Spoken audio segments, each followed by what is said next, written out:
Are you looking to level up your video projects in 2026 using Envato Elements, but want to know what to expect before you jump in?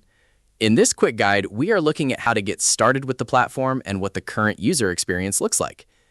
When you first head over to envatoelements.com, don't be surprised if you run into a security verification screen.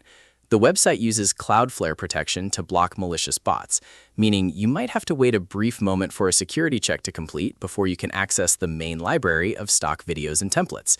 It's a quick, automated process designed to keep the platform secure, so just let the page load, pass the verification, and you'll be ready to explore.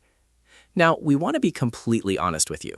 Because we rely on strict verified data for our tutorials, we want to disclose that our research tools encountered this security wall, and we currently do not have access to a verified database of user reviews or specific feature updates for this year.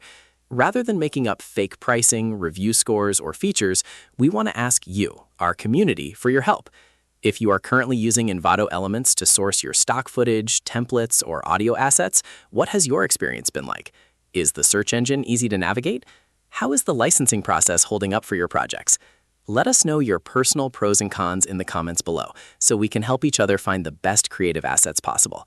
Don't forget to like this video, subscribe for more honest tech updates, and we'll see you in the next one.